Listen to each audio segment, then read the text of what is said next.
It is day 2 of Oshkosh Live, powered by Redbird Flight.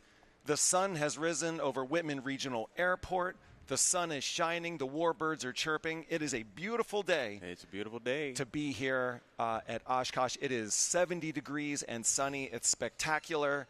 I am Sean Bean, and my intrepid co-host today is the mind behind digital content for the Firecrown Aviation Group and the founder and editor of Airline Geeks, Ryan Ewing. What's up, buddy? Great to be here, Sean. How you doing? How was your night last night? Well, it was great. great. A great award show yesterday for the company. Amazing award show. I know that you're staying at the campground. Redbird put me up at the Four Seasons Appleton, so I slept probably far better than you. Yeah. Why my energy level is so high. Yeah. But anyway, great to be with you. So you and I don't get to talk too much. Tell me about what's exciting in your universe in the world of digital content related to flying, Airline Geeks, Plane and Pilot, all that good stuff. Yeah, so the media group's made a really big investment in digital content. And that's not to say that we're not also investing in print, but right now we're seeing a lot of value in how we deliver digital content to our audience. So in the past couple months, we've rolled out very streamlined, brand new websites on flying, Plane and Pilot, and AvWeb. Three of four of our largest digital properties, and so far it's been met with a lot of good feedback from the audience, and we hope you'll check it out. We've done some really good work with that so far, so it's been great. Flying, eventually we're going to roll out a comment section so we can really let the audience engage with the content that's there. We already have that on AvWeb, and Plane and Pilot will eventually get it too. So we've been doing a lot of work on that front, and we've a lot of meaningful investments, and it's really exciting stuff. Well, I got to say, one of the things, and whether or not we'll have time for it right now, but hopefully over the course of the day, is Ryan has a really cool story. A young entrepreneur started Airline Geeks, founded it, and was ultimately acquired by Craig Fuller at Firecrown. Maybe quick, can you give us a 15-second history? 15-second history, yeah. So I started my career in aviation. I've been around the industry. I basically grew up around it. So I started the Airline Geeks website because I always was really interested in the airline industry world, and started that when I was in high school. And over about 10, 12 years, it's grown into a pretty large brand, and obviously now part of the Firecrown portfolio, doing the commercial aviation side, kind of complementing our other properties. So I've worked in the airline industry. I've worked in charter. I've been around a little bit. Not only can this guy talk aviation, all sides of it, up and down, he is also the absolute best person to consult on airports to fly in and out of, who have the best lounges. I've turned into our company travel agent a little bit. Yeah, but I mean, you earned it. Well, it's okay. I'll ask for my commission later. Yeah, I'll mention an airport, and he'll be like, eh. Yeah. We won't mention those here. We love all of our airports. We do. Except Newark. Yeah. All right. Well, it is, again, we can already see the thoroughfare here at Nav Street starting to fill in. The air traffic control tower, the busiest in the world this week, is right out here outside our Redbird booth. And I want to give a shout-out to Charlie Gregoire and everybody at Team Redbird for being awesome hosts yesterday, today, and all week. We're going to be here doing all kinds of good stuff. We're going to have editors from all the Firecrown aviation brands. Obviously, Ryan Ewing already here. Representation from Plane and Pilot, aviation consumer, kit planes, flying, of course. So, and we're going to be seeing that. We're going to see a lot of really cool produced segments out in the field, see some aircraft walk-arounds over the course of today, and a few legends, industry partners, colleagues are going to be by the desk as well. So stick with us. 4 hours of coverage here at Oshkosh Live. Ryan, anything you're particularly looking forward to today, or what's happening? Got a lot of good lineups out there today. I know a lot of people have already been over to see the Pratt & Whitney 747 SP. 747 SP is a very rare airplane. I can't remember the number, but there's not many in the world, so it's very cool to have one right here.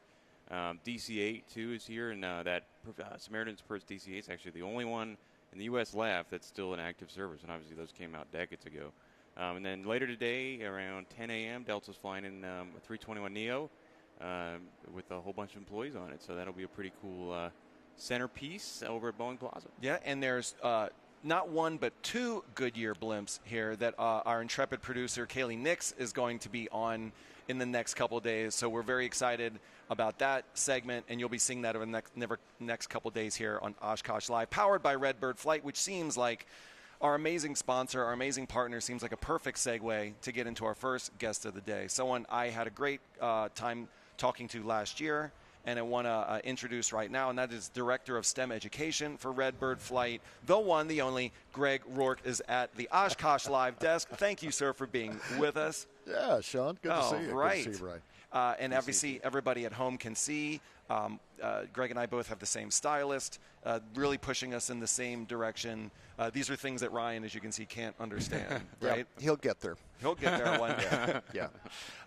Well, I think the best place to start, Greg, is obviously we are here at the desk. A lot of action here in the Redbird booth, but certainly had our eye on you yesterday, teaching the youth, working with them. And I got to just tell you, it is just such a wonderful scene just to stand back and watch you do your thing. It's so impressive. And I just want to say that first and foremost. I hope you get a lot of love and appreciation from your students and the parents of those students. But it is really a sight to see. Thanks, man. Yeah, it's great. We figured this is my 11th year that I've been doing these labs here. And one of the coolest things, you kind of alluded to that a bit, is when you see the students now that you have had in these classes here. And remember, these are just quick, just brief lessons that we have. And you see that fuse that it lights in these kids. To now have some of these kids coming back years later who, A, have flown into Oshkosh themselves with this. Now they're bringing their younger brother in here for this. You have these girls that are out here right now coming in here showing me their pictures of Orville and Wilbur, on this thing where they have become pilots. And it's the coolest thing. I mean, it really is. So I'm blessed in getting to do this. Well, I got to say, everybody can see it at home, but for those of us here in the Redbird booth, you can look out, and this morning before the booth opened and see kids and their parents waiting in line to, get with Greg, be a part of one of the seminars or the courses here. Not quite like a Guns N' Roses concert, but there was a good group of kids and parents standing out here asking questions, waiting to get in, trying to get signed up. So the word is spreading, Greg. Yeah, it's good. I mean, it's awesome. Every year it seems to grow. Every year you have more and more people. Every year you have people who sign up sooner and sooner. And it's like you get here and, most of the classes, they start filling up pretty good. We still try to leave room, just for those of you that are watching at home. We're still leaving room for people to come up day of so that as space permits, be able to get your 6th grade through 12th grader in here and have some fun. Ryan, where did as far as like your education and coming into the world, did you have any formality to it, or how did you come into the world? Well, I always was a big I like the sort of business side of aviation. But that's not to say I didn't take flight lessons. Sure. And I actually, in college, I went to Arizona State University, and we had a Redbird sim of our own, and that's how I kind of really fell in love with kind of being out there. And well, how cool is that? Yeah, it was pretty cool. Hey, I did a better job than you did last year flying. No, I just like how you connected those dots. Like a little bit of your backstory. You brought it back to the sponsor. You brought it back to Greg. So, well done. Yeah, it was great. I mean, it was a great fun time, to be able to go down and just kind of do some proficiency, kind of try different scenarios, and we had a lot of fun with it, and helped out a lot of our instrument students and everybody really. So it was great. It was great stuff. Greg, I've actually digging some dirt on the internet on you. Ended up on the Redbird site and read a couple articles that you had written and posted there. And forgive me, this is a few years old, but you had written a piece in 2020, and you were kind of talking about the pros and cons of online learning. Mm-hmm. And obviously 2020 kind of changed the world as it relates to people being together when they learn or doing it remotely. Without putting you on the spot to kind of remember that article, but maybe tell us a little bit, because obviously so much of this, obviously right here, is hands-on learning right in front of you, but certainly to get the word out, you need that online connection.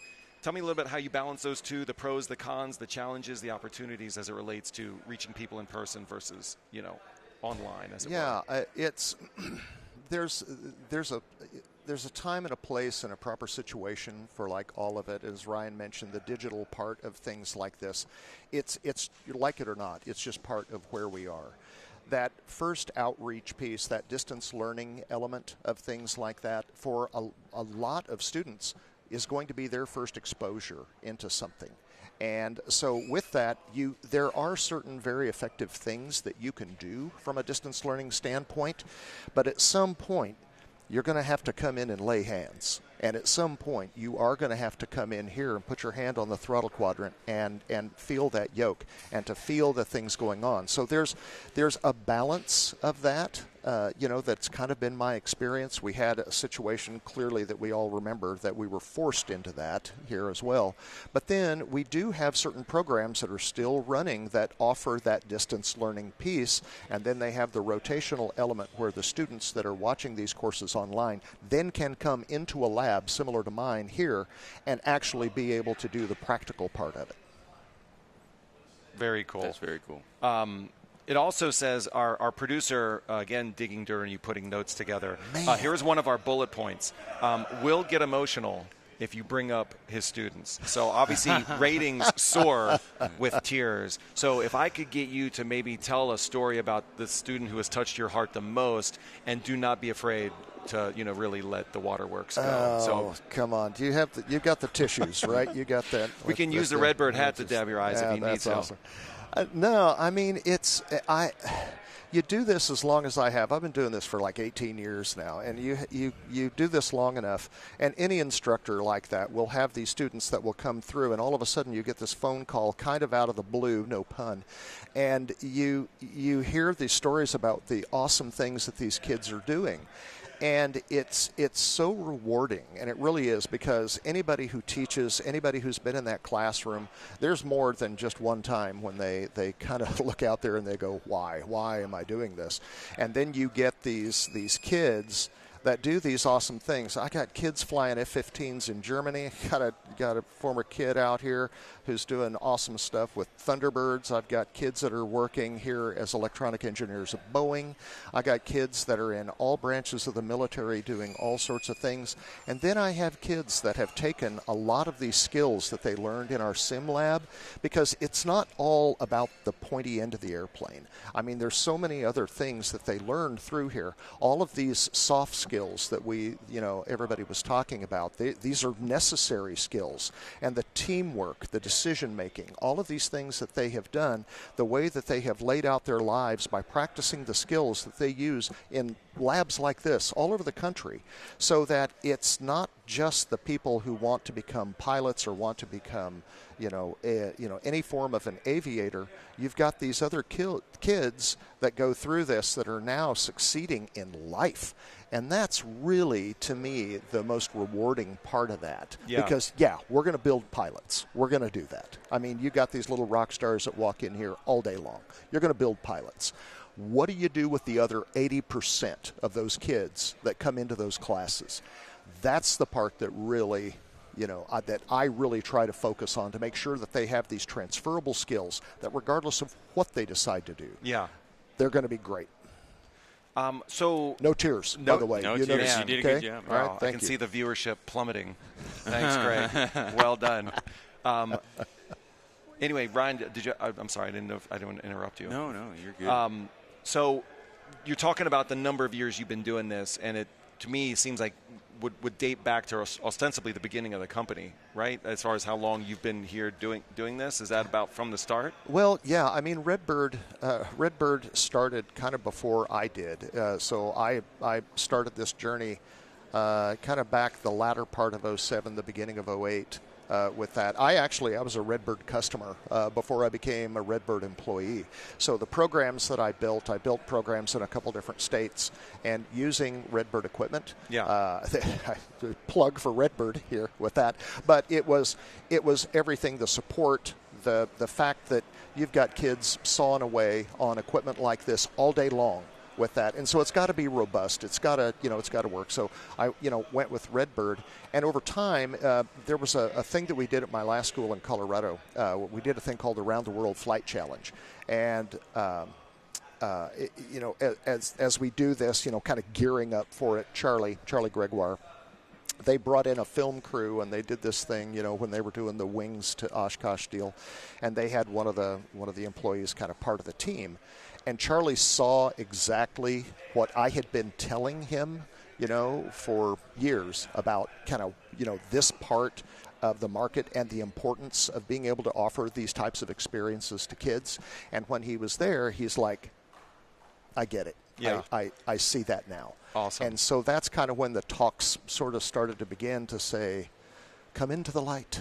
Come into the light, you know. Yeah. And so it's been awesome. The support to be able to cast a wider net. We're in hundreds of school districts now across the country, and that part is just so cool. It's so rewarding because that was my dream at the very, very beginning, is to be able to say, how do I do this? How do you scale this? How do you get this into more kids' hands? And it's been very, very cool that they've allowed me to be able to do that. So. Well, that's a perfect segue because we actually have one of the mini stories from the Redbird STEM education. We have a video teed up to tell us the story of one of the students who's been a part of that program. Take a look. The wonderful thing about aviation is it makes STEM tangible. There was a number of us in this area, in the local area, and across the industry that have spent a lot of time talking about, again, our workforce development challenges and how do we encourage people to find a pathway into the industry. And we realized that the younger that the kids are that get introduced to aviation, the more sticky that is. We had an opportunity to put a school on an airport. Which really is a great motivator. I mean, the Colorado Skies Academy today is on the approach end to one of the runways at Centennial Airport, so our kids can look out the door and see airplanes landing and taking off, and it's just reinforcement to their studies. So we thought that would be a great opportunity, and then we decided that really middle school was the right age to make that introduction. And over the last 5 years, it's proven to be a good decision. We're starting that spark here at an early age. So part of that stickiness that I'm talking about is as they go through these different projects that have an aviation focus, they're doing things that's tangible that they can hold in their hands, and it makes sense. And so our kids love that, and so they continue to do these projects. Because they're interesting and they're meaningful, and it makes the math that they use or the science that they apply something that they understand. I just kind of like airplanes in general. They're really fascinating to me. Yeah. Some of my favorite subjects are history, science, and reading. I really enjoy aerospace because I've really liked space. When I was younger, I had my birthday party at a planetarium, just because I love space so much. What else? I mean, it's really neat to just continuously be awestruck by some of the stuff they bring in, like that drone right there. It wasn't always there. It was only brought in last quarter, I believe. So yeah, they interchange all the planes. It's very unique. Yeah. If I had to wait until high school or maybe college to learn about aerospace, it would be more challenging because middle school is kind of gets into your head more because you don't know less. It'll kind of be cemented when you get into high school. It also just frees up classes. So instead of maybe doing basic aerospace in the first start of high school, you might be getting into advanced parts all in the same year. Another exciting part of our program is the use of flight simulators and the ability to get our kids a chance to fly. So we have a Redbird simulator that we put them in. We also bring them over to Exploration of Flight to fly the full motion simulator. And for them, it's taking what they're working on in paper and in theory and actually applying it to a hands-on environment, and it excites them, and we see our kids coming back over and over again wanting that lesson over, to have that opportunity to fly a sim. And it's for them, it's taking again something it's not a game, and they understand it's not a game. They're taking a tangible lesson, a tangible problem, and solving that problem and flying it then in the airplane. And so that's I think also a great takeaway is they recognize this is real world, and they look out the window, they see real airplanes flying, and they can relate what they just learned on the simulator to what they see happening on the runways out here. It's just nice being able to fly and doing Landings that are not good for commercial pilots, but pretty good for middle schoolers. I actually do simulators like flying the planes and learning about them too. Do you enjoy that? Yeah, I think it's really fun.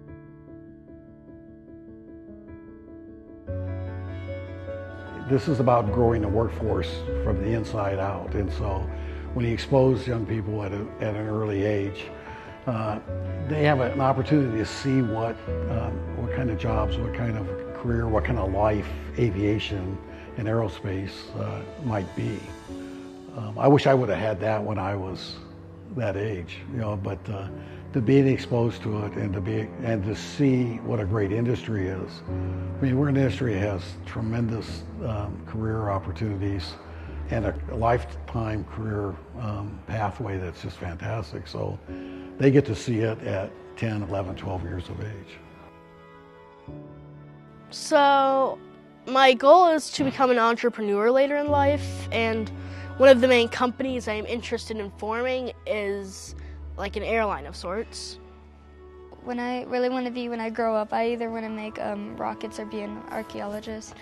With the rockets in aerospace, we learn how they're made and how the history of them, how they've been made, and how they're still working on them becoming better in the future, and things like that. Just already knowing how they work and the parts in them, I feel like that could already help me with growing and learning how to make rockets.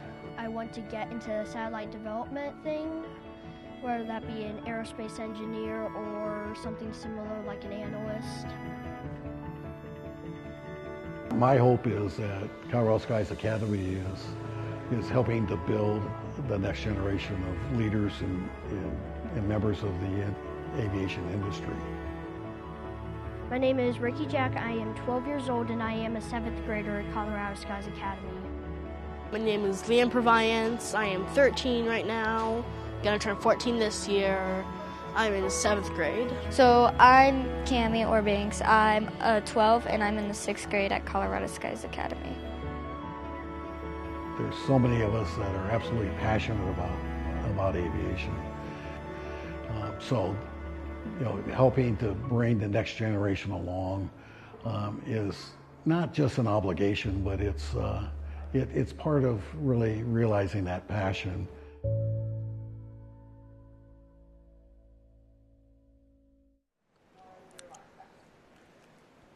Greg, is that a little bit like a family photo album of sorts? Yeah, it kind of is. Yeah, what they're doing down there, and Mark and the team, and I mean they're really doing it. They're moving the needle, and it's great because when you start kids young, it's like what they're trying to do, and you put them on the path early. That's really where the magic happens. So typically we'll have schools that will ask and they'll say, okay, well, I'm going to have a program here for juniors and seniors. And I'm going, well, okay, well, that's great. But we need to start thinking down here in the elementary level. We need to start thinking here at the middle school area. For instance, I start these kids here in the 4th grade on these sims like you see here behind me. And by the time that they're in the 6th grade, they're shooting instrument approaches into Maui. They will do more than what you think they'll do. And then the challenge for programs like this is to stay ahead of that ball. And then, but that's awesome. That's a great position to be in, because if we can move things here at this level in the K-12, well, then what can you do in post-secondary with that? And what can you do at Lockheed Martin? What can you do at Boeing with somebody like this that we produce? So these kids, one of the things that we teach here in aviation, obviously, is the most important thing in aviation is never turn down an opportunity to pee. No, seriously, that's not the first one. Actually, but that's an important one. Though. It's not bad. But it's like the most important thing in aviation is the next thing. What's next? What's next? Well, when you're working with kids a lot of times, especially for the first time, long-term planning for them is like lunch, And by going through these programs like this, working as a team as they fly these longer missions, and they are forced to expand themselves down the road here mentally, they can start to embrace some of the things that these young people here were talking about on this video, to saying, I'm now thinking about what I want to do out here in the future, versus, getting the standard, I don't know, one of those things. So it really is important. So is there, without being too specific about it, with these, as you're starting, like you said, with these fourth graders starting from zero, is there typically a moment when it's something they see or do or try or achieve that you tend to see, like it's usually that moment that the eyes widen, the aha moment, oh, I've got them locked? Is there a part of the program you see, like it's typically when they get there that, they see it, they experience it, they buy in, and they're off and going?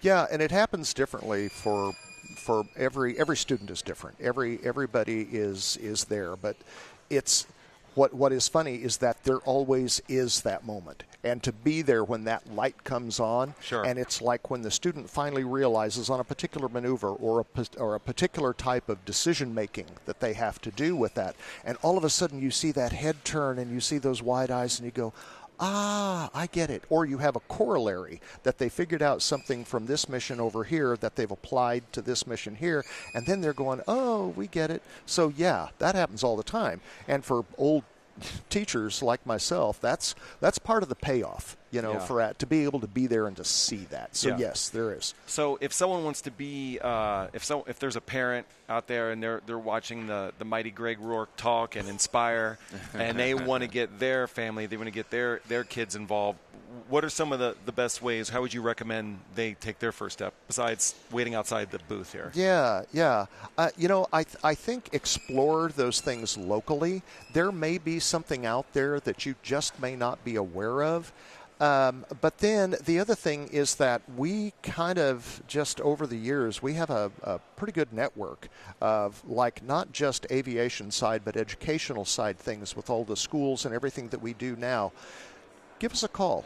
Yeah. Send me an email, and I'll help kind of direct you with that. And if it's a program, we have a session tomorrow here at about the noon hour, I think, where we're talking to parents, administrators, teachers about how do you build an aeronautics program in your community with that. And so we'll be talking about that tomorrow. Very cool. So I know you're going to be busy here. I've been seeing you busy.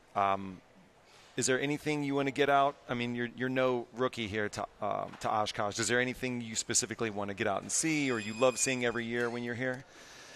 It's yeah, but the problem, Sean, as you know, is that when you're working out here, I mean, we're all of us here at Redbird, we're all aviation geeks, just, like everybody else who flocks into Mecca here to see all of this.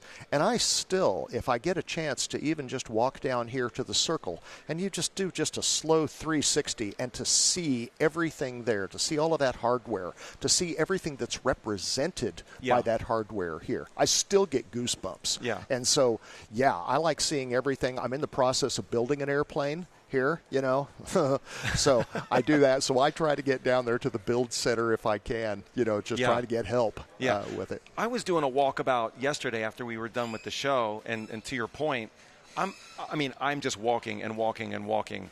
I mean, I don't want to make any recommendation to EAA, but 60 planes would be a lot more achievable for me to get around. This 10,000 is just an unachievable number. Give me a nice 50, 60. I can get that done. Let's run that up the flagpole. Yeah, let's see we'll get that how kicked they do around that. for you. I'll make some calls. Well, I appreciate the support. We're going to throw it out to the fans to decide. Yeah. But, Greg Rourke, you are the man.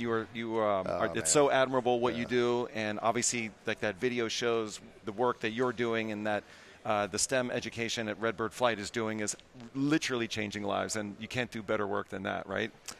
We keep doing it. Well, I want to give a big thanks not only to Redbird Flight, our sponsor and partner here for Oshkosh Live, but to Greg Rourke for taking a couple minutes before he gets into the classroom right here next to us and gets back to, as you said, would you say earlier, corrupting minds? How'd you put it? Influencing minds, or in our case, warping impressionable minds. Impressionable minds is the way you put it. That's very well done. Greg, thank you so much Sean, for being here. Really appreciate it. Appreciate you coming. Thanks, good to see you. Awesome. And that was an awesome segment, only to be followed by another awesome segment with our next guest. Ryan, who do we have with us here today to your right? Jim Lee Aerospace. How you doing, Jim? Yeah. Good to meet good, you. Ryan. Welcome to Oshkosh Live. Hey, good to be here. Good to see Thanks you guys. so much for joining us. Yeah, we're really glad to have you. So why don't you tell us what's new over at Lee Aerospace? Well, I tell you what, it's been a busy few years, and last May we actually acquired Lamas out of Silmar, California, a great window manufacturing company, 41 years experience. They have their own stretch acrylic machine, so that really adds the raw material we use in most of the windows that are on airplanes. Now we have our own stretched acrylic. They also build the V-22, so it gets us into the military market. We just won an order for about 615 V-22 windshields. Very interesting. They build F-15 stuff, 18, T-38s, and all kinds of good military stuff. So we're kind of reaching into military stuff as well as our commercial and GA. Nice. Well, why don't you talk a little bit about the heated windshields?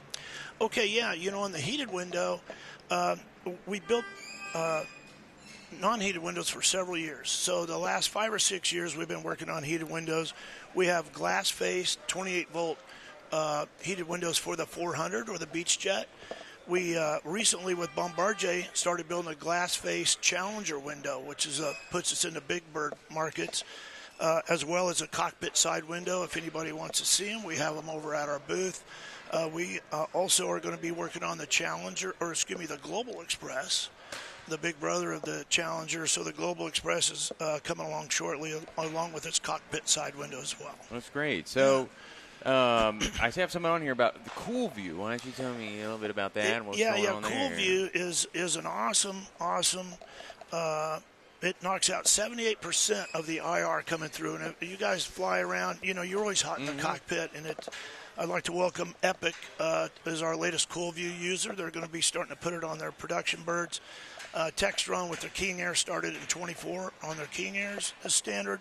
Of course, Piper way back put them on their Cool View, and then Cirrus on their Vision Jet was our initial Cool View customer. And the people that put it on their aircraft love it. So we're going to keep expanding the Cool View line, that's for sure.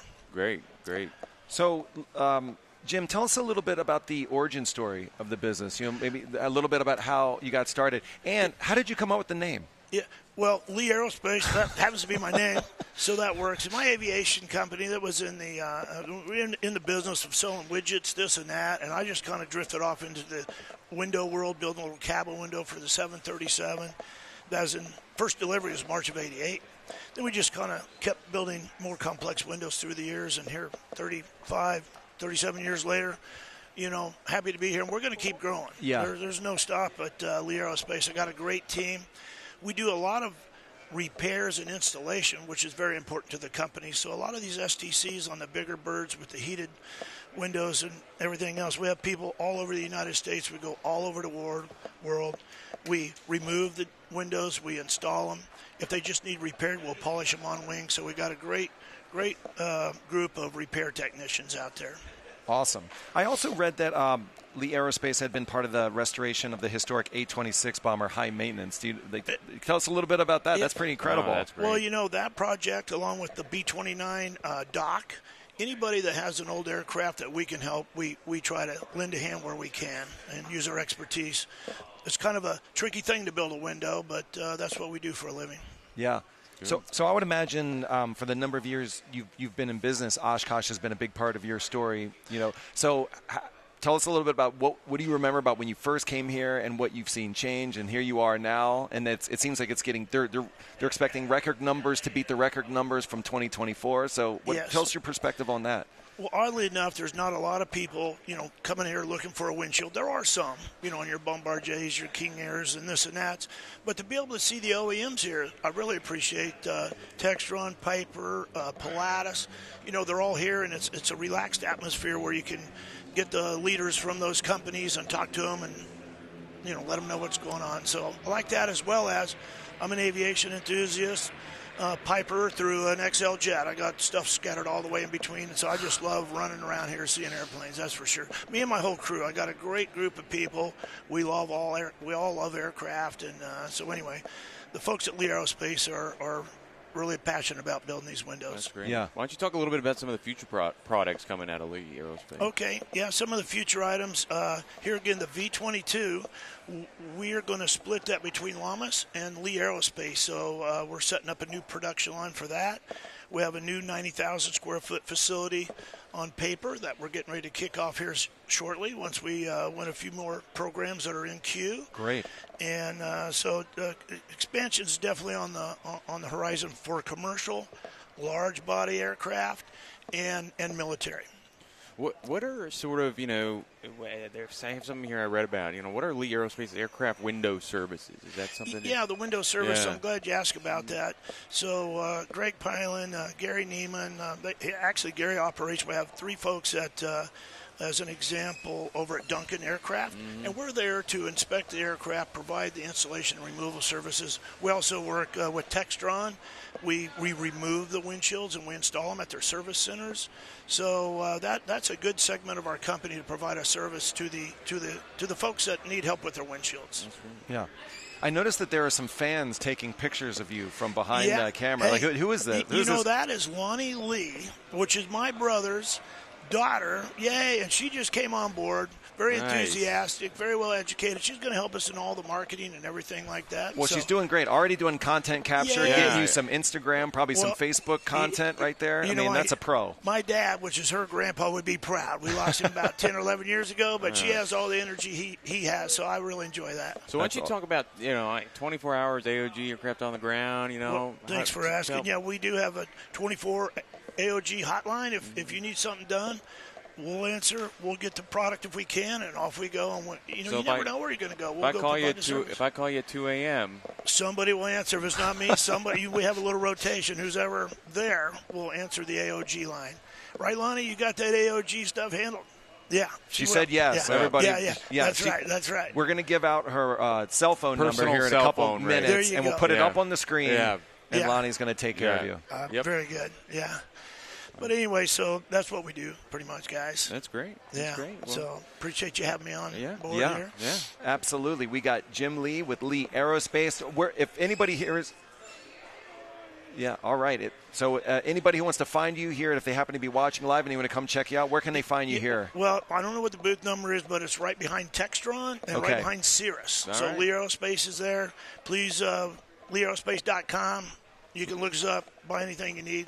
Get in touch with us. Thank you. Many thanks to Jim Lee, Lee Aerospace, LeeAerospace.com. Check it out for all your needs and make sure you get Lonnie's number. She's going to contact you for your 24/7, 365 customer support. 2 a.m. That's it. You got it. Thank you, Jim. Thanks for being with us. Thanks for coming on. Appreciate it very much. Appreciate it. All right. Oshkosh Live continues. Oshkosh Live powered by Redbird Flight. Our intrepid producer, Kaylee, are we going to keep rolling into the next segment? Wonderful. All right. Let's talk about Editor's Choice, the Flying Awards, which we both were. We were both there last night. We were both. It was good. It was nice. No mosquitoes last night. That was good. When you get out there by the lake a little bit, you get bitten. I'm actually a mosquito magnet. I think it's a Maryland thing. Yeah, it's funny. I am too. I wonder if that has something to do with some runoff from the Chesapeake Bay. Yeah. It's that radioactive material they say is in the Potomac. Anyways, we were at a beautiful spot called The Waters on Lake Winnebago, which is named after the RV. It actually came that order. It wasn't the other way around. Just so you know. Yeah. But it was a really wonderful night. As an editor and an expert in this space, kind of tell me maybe your high view on some of what you saw. Yeah, we had a really good group of people joining us at the Flying Party yesterday.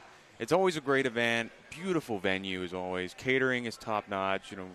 I was there starting at noon, setting it up. It was pretty hot, but we made it work and. We're really excited to welcome everybody. Yeah, well, I understand we have some footage from the event. Let's go ahead and maybe take a look at some of that. All right, so we're looking at here. We got obviously the Editor's Choice. So we'll riff on what we're seeing here live, Ryan, here on Oshkosh Live. What are we looking at here? Let's see. Okay, White Lightning. The Smart GPU ground power unit, one of our winners of the Editor's Choice Award. Is that what it means? I mean, are you guys literally just getting together in a room and throwing things at each other and coming to a consensus? Yeah, kind of. Okay. It's a virtually, but yes. Yeah. And Garmin was a big winner. Of course. Multiple times last night. Oh, yeah. Garmin, their Smart Assist run, that's a runway assist. It's a huge addition and something really great.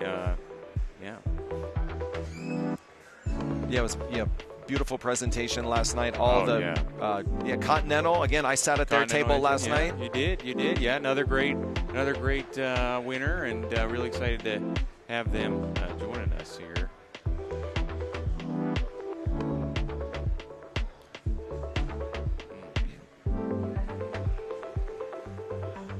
got to see all this nice footage at the event last night. We've seen this before, right? Feels like it. I know, deja vu. And of course, the Piper. Fury, the M700 Fury, another great addition to our lineup this year. Really cool aircraft. Really excited to have them winning the awards. I would imagine there's all kinds of coverage on this on Flying Mag and some of the other sites that you're working on, right? We got a whole lot of it. You know, we like to tell the story.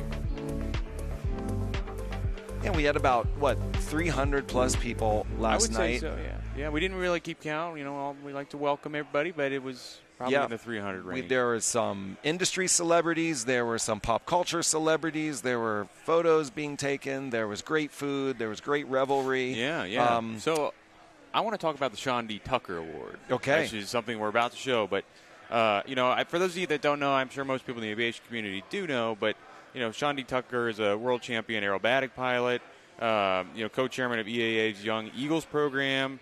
But this year, we selected somebody, really special. It's a familiar name to a lot of people, especially if you're from Texas like I am. It was Ross Perot Jr. as our Sean D. Tucker Award winner. And actually, Sean D. Tucker, of course, picks this. So, of course, Ross Perot Jr. Flew around the world in a helicopter, and he's founder of the Alliance Airport in Fort Worth, Texas, which, if you all don't know, Alliance is a big cargo hub now, Amazon and a whole lot of others.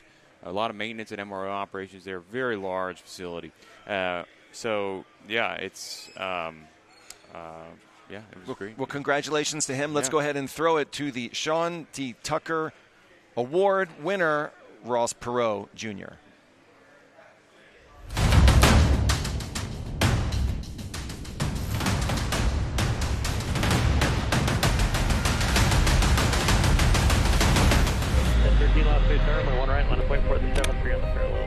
If you're a pilot, you're kind of born with that gene, and I was blessed enough to have that gene.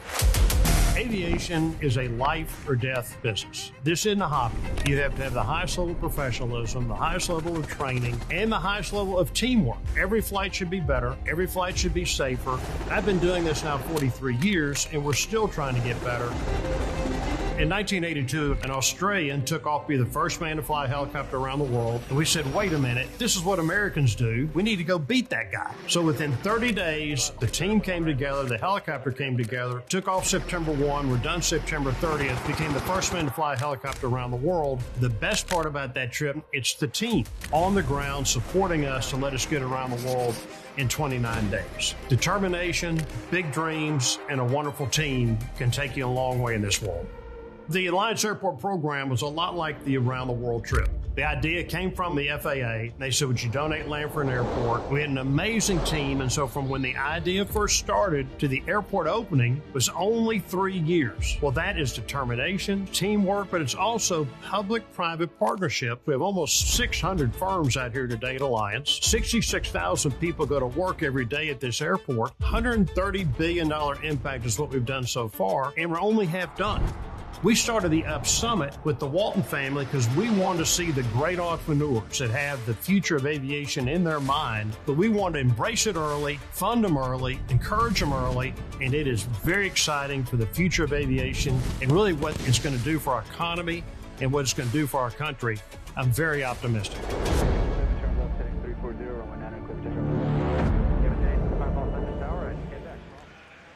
And we are back. I hope you enjoyed that video highlighting the achievements of Ross Perot Jr.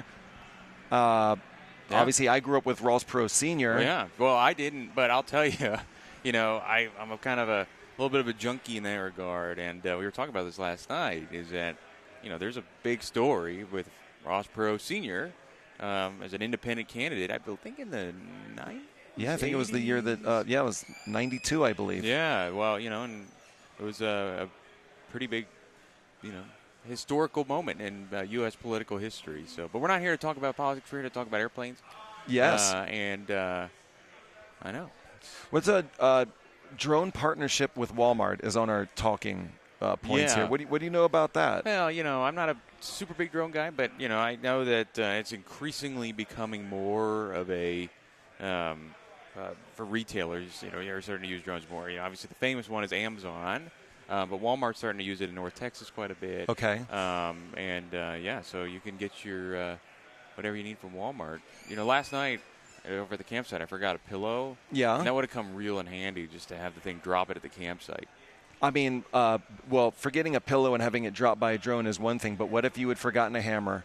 Well, you can't really just ask drones to be flying around dropping hammers, tools and hardware around a campsite.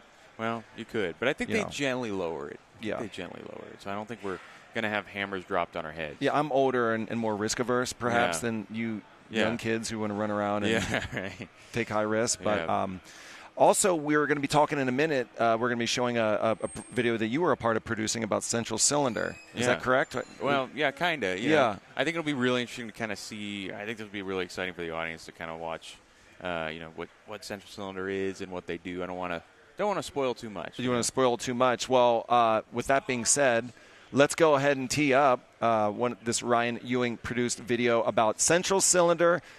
Take a look now. David, thanks for joining us, Oshkosh Live. Why don't you tell us a little bit about Central Cylinder and the work you guys do? Well, we're a certified repair station out of Omaha, Nebraska. Family business. My dad actually got the repair station started in 1973, and we've been in the same location here just off of Epley Airport since 1983. So we've been around a minute. And, we started off with cylinders, obviously, since the name, but then we kept adding capabilities. And, we're a full-service machine shop as well as a accessory shop and engine overhaul shop. And we've got 3 generations of Zarneckis down here now, so we're pretty proud of that. Oh, that's great. Congratulations. That's really cool. What makes Central Cylinder different than other overhaul shops? Well, I think what sets us just a little bit apart, there's a lot of good shops out there. This is a small community, general aviation, most all the shops, especially in this Midwest, Great Plains region, we know each other. We help each other out. We do business back and forth. But what makes us a little unique, I guess, is our capabilities list. There's several crankcase shops in the country, and there's lots of engine shops, but we are certified to weld and repair and overhaul crankcases, weld, repair cylinders. We can regrind cams, tappets, all the NDT work. We do mags, we do carburetors, we do fuel pumps. We don't farm anything out unless we need a crankshaft nitrided. So in other words, if you're an FBO and you're doing your own overhaul, I can do all your machine work, do your accessories, get you set up so you can do your field overhaul. And when it comes to this day and age with all the backlogs on getting parts and machine work, you bring me your engine. I don't have to wait 6 to 8 months to get a crankcase back or to get a cam ground. We do it in live real time. We tear down your engine. We rebuild your crankcase. If the cam needs to be reground or if we replace it, we can do it all in-house. So we're not waiting on other people. We're not waiting on shipping. And we also have all the quality control here. And on a consumer end, the customer, when they call here, the buck stops here because I can't blame so-and-so did the crankcase call him or, well, we didn't do the mag call them. The buck stops here. So when we do the engine, we have a lot of control over it. We also have a lot better opportunity to service our customers if there is a problem after the job's done. So I think that's what makes us a little more unique than, some of the other overhaul shops. Got it. What do you consider your biggest asset in business today? My biggest asset in business today is absolutely my employees. I've got a good crew. We've got a gentleman here that's been with our family working full time since 1986 at our facility. My brother, Dan, we're co-partners in this. We're owners, and he's been here full time since 1984. My dad still comes in and checks on the guys and mentors the young guys. He's 81 years old and still loves the business. All of my people have been here quite some time, and they're all mechanical people. Their hobbies are airboats or race cars or, we're all gearheads down here. And I think that just really, I don't have a high employee turnaround. So it's a family atmosphere when something comes in the back door, by the time it leaves the front door, the same group of guys that are here all the time have handled that from cradle to the grave. And I think that's my biggest asset, along with our capabilities, being able to do whatever we need done in-house in real time. Like I said, that's really a big asset for, especially the past few years where a lot of cylinders, we haven't been able to get new cylinders. We like to do new cylinders on an overhaul, obviously. But if you can't get them, we can rebuild your cylinders here in real time and get that engine turned around quick. So that's a big asset. Yeah. So what do you, how does the future of piston power general aviation look to you? Well, as an airport kid that grew up in this,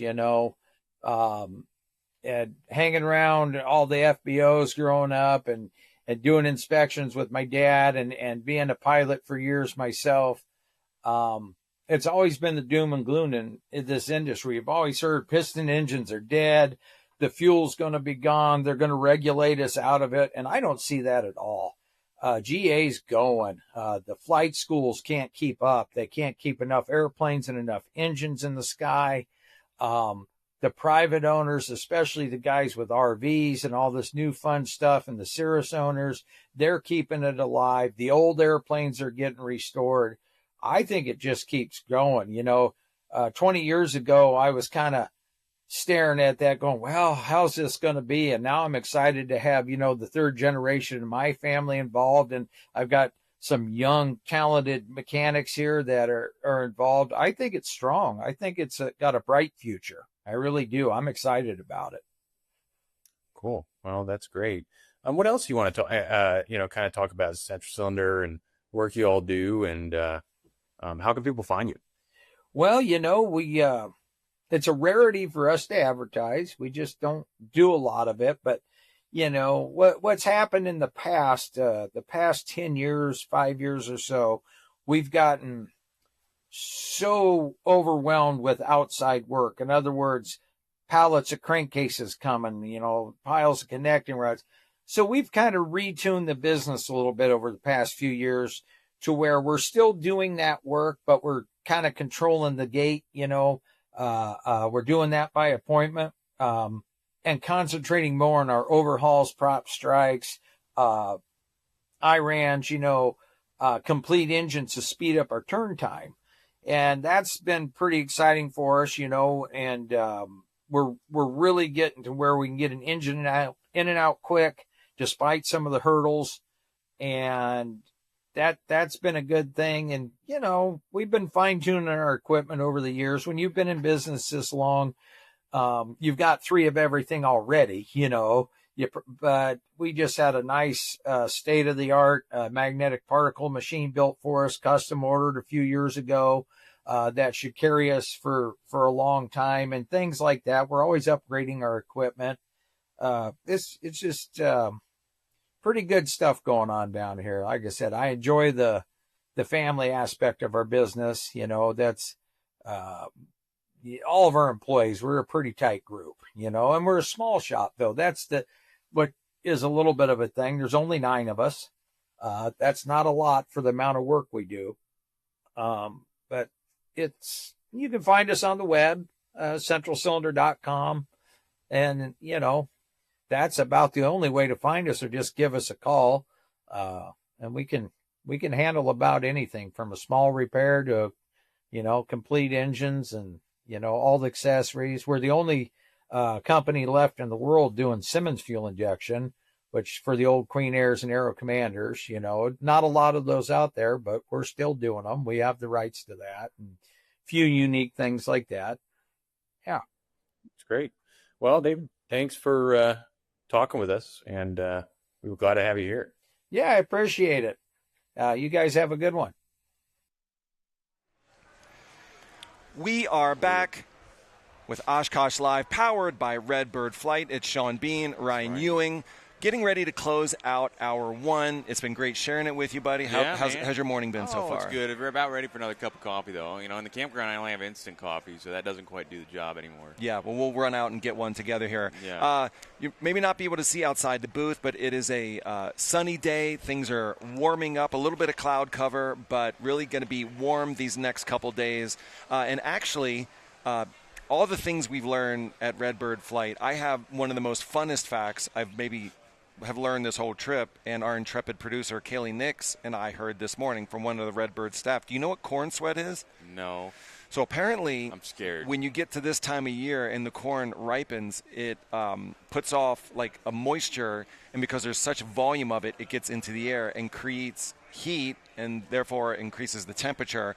But it's a phenomenon here in the Midwest known as corn sweat that impacts the weather and the temperature. How about that? Wow, you just changed my mind. You know, my family's from Iowa, too, and I should know that, so now I can go and press them.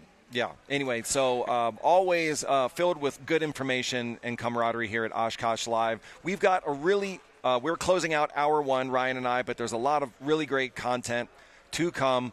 After this segment, we're going to be throwing it to Larry Anglisano at Aviation Consumer. Out in the field doing some interviews. Then we're later going to have Ryan back as the Aviation Geeks Hour. He's going to be hosting some great guests. Kayla McLeod with Plane and Pilot is back on the desk. Russ Niles later today.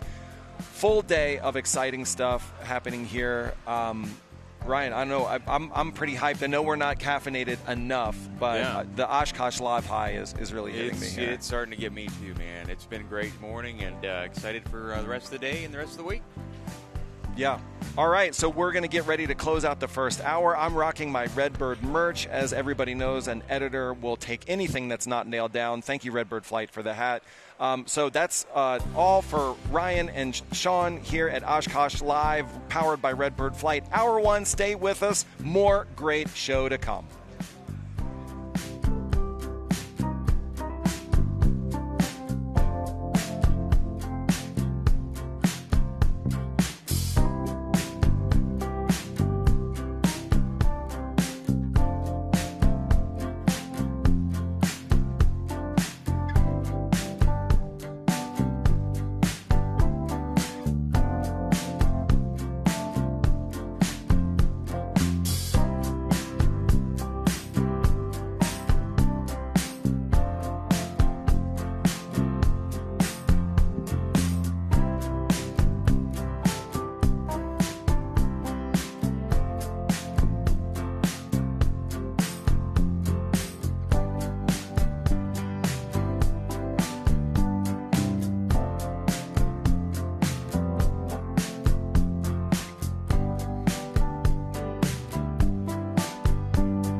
Life's better when you're prepared, especially on the flight deck. Find a Redbird near you and fly like you've been there before.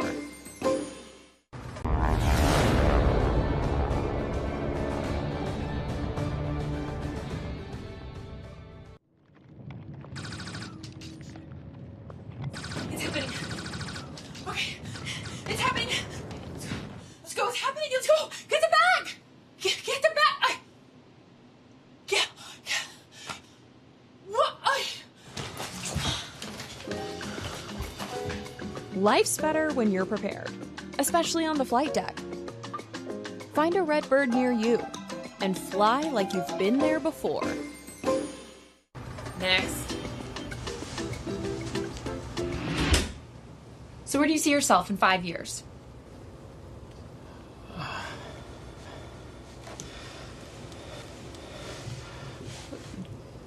Trashed. Life's better when you're prepared, especially on the flight deck. Find a Redbird near you and fly like you've been there before.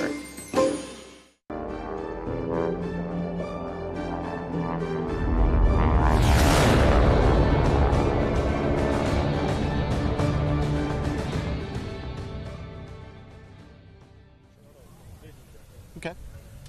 Yeah, let's say we'll start up here and talk about the prop and the engine. And you can go ahead.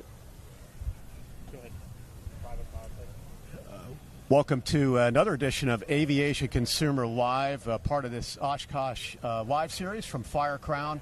We're here at the Pilatus exhibit with Andrew Westfall. This airplane, PC-12 Pro, has got a earned reputation, is doing a lot of things well, and I think this PC-12 Pro is probably the best yet. What do you think? Hey, thanks, Larry. I'm happy to be here, and I'm really happy to host you guys. My name's Andrew Westfall from Pilatus Aircraft. We're really happy to bring this PC-12 Pro to Oshkosh this year. We're really excited for everybody to come see it. We've got it open for everybody to come in as well. So if you haven't seen it, come on by. Let's start at the business end of the airplane. Yeah, and, absolutely. Talk about what powers this PC-12 Pro. Yeah, so this is the inside the PC-12 Pro. We've got the Pratt & Whitney PT6-67XP. Now that's we have this engine on the PC-12 NGX and the PC-12 Pro. It's full FADEC electronic engine and propeller control. The propeller runs at 1700 RPM for takeoff, cruise, and landing. It can also be put into prop low speed mode, which is 1550 RPM. And that reduces the vibration and the noise in the cabin and just makes it a overall more comfortable airplane with no performance loss. Let's work our way around. Yeah, absolutely. I'll kind of work our way around here. So some of the changes we've made to the PC-12 Pro are, of course, the cockpit. We're really excited to show that to you, and outside the aircraft, we've actually made it quite a bit lighter. We've replaced some of the skin of the airplane. We've replaced some of the lighting of the airplane, so it still looks like a starship when it's coming into land. Still looks really bright, lights up the sky, lights up the runway. It's a really key point of the PC-12. We've kept its really resilient, really versatile trailing link landing gear with big low pressure tires to absorb whatever might be you might be landing on, whether it's a grass, dirt, ice, snow runway or just a pavement runway. That's perfectly acceptable as well. Why don't we go inside the aircraft, Larry? Sounds good. All right. Well, come on in. Larry, why don't you go first, and I'll follow you up. Why don't we go into the cockpit?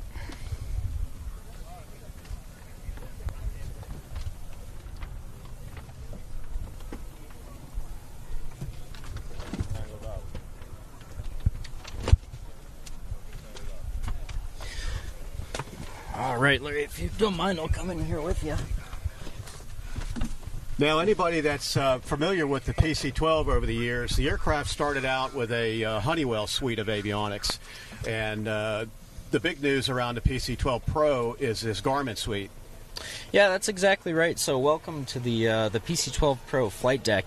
In here we've got the brand new Garmin G3000 Prime. This is not only a brand new system for Pilatus, it's a brand new system for Garmin. We have updated hardware on these touchscreen displays. The SDUs and the MFDs and PFDs are all touchscreen. Everything you see inside of a gray box with a round edge is touch configurable. We're really excited to have this avionics system, and we're really excited to see what it can do for the aircraft. It's a really capable system, and it's just a pleasure to work with Garmin. This is a single pilot operated airplane most of the time. Some of them are crewed, but how does this G3000 Prime reduce workload? Yeah, that's a good question. So we've actually added a lot of safety features. We're using all of the Garmin safety features. This airplane is equipped with Autoland. This airplane is equipped with so many smart features, runway awareness, and all of these features, really come back and make it a safer and more reliable airplane for a single pilot operation, even a dual pilot operation. We're just really excited to bring these safety features to the market. Yeah, and that G3000 Prime also includes a new autopilot for the airplane. Yeah, it does, and we have the autopilot configured for Pilatus. So this is the autopilot controller up here, if you can see it. We've got with that FADEC engine, with that PT6 XP, we've got auto throttle, full auto throttle. It just decreases the pilot workload, and makes this airplane an excellent single pilot airplane, dual pilot airplane, a lot safer, just overall a lot easier to fly. The auto throttle obviously is an important part of Garmin's Autoland system, but the auto throttle in this airplane is deeply embedded with the nav management system, and that really reduces workload, doesn't it? It does. Because you don't have to touch much after takeoff, and then when you get ready to land, right? Exactly. The system, the auto throttle system, works really well with the engine. It takes it back from the takeoff detent back to the max continuous power detent, so that's just a little bit less workload for the pilot right there, and it manages that all the way through the flight, all the way into the descent, and even the approach. Something else I wanted to talk about, Larry, is the Garmin weather radar. So the weather radar on this airplane is we're really excited. It's a little bit bigger antenna. It's about 12 inches. So the someone who really knows the PC-12 might notice it, that the radome on this airplane on the right side is just a little bit bigger, but there's no performance effect on the airplane. But GWX 8000. Exactly. So that's another upgrade we made, and we're really excited about that. Very proud what of I it. see down here in the throttle area is a cursor control device. We still kept that in this airplane, even though it's a G3000? Yeah, exactly. This is the first the Garmin cockpit is using a cursor control device. This is a Pilatus essential. This goes back all the way to our legacy aircraft, and we brought this into the PC-12 Pro. This gives you some really good capability. It's a really comfortable seating position, and I can be here and manipulate the entire avionics system. Just with my right hand down here, even though I have the ability to manipulate the screens independently, I can just come down here. I can move this cursor ball around and enter data and change the system how I want it to be. So that's another thing that helps this airplane be a safe, single pilot, reliable airplane. And for backup, Garmin GI 275 to the left of the main PFD. Yeah, I'll get these RAM mounts out of the way for an iPad, but exactly, these are the standby instruments. It's a this instrument could probably run the whole cockpit, but we've got it over here as a standby instrument because you've obviously got everything else you'd need. Let's go to the rear cabin. Yeah. Got to keep the passengers happy. Got to keep the passengers happy. I'll follow you, Larry.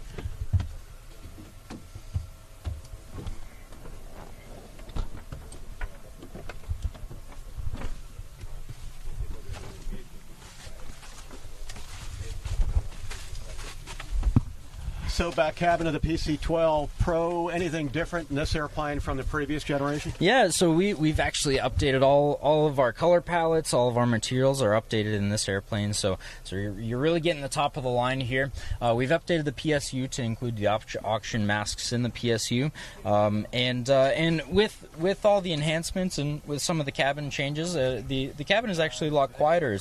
It's a lot more comfortable in this airplane. And so Larry, these seats are, these two seats right here, these are 3 and 4, and they can turn around 180 degrees. They can also lie flat. There's also a footrest down here, so they can lie completely flat. You can put this out, even for some of those longer trips, makes it really comfortable. You can lie down, get some rest, get some, relax a little bit. It's just a really comfortable airplane. So let's talk about mission capabilities of this airplane. How do you find that most folks operate the airplane? I know it's a fairly broad demographic. It's going to fly a PC-12, but how are people flying these airplanes? Are they loading all the seats? Are they taking some of the seats out, loading cargo?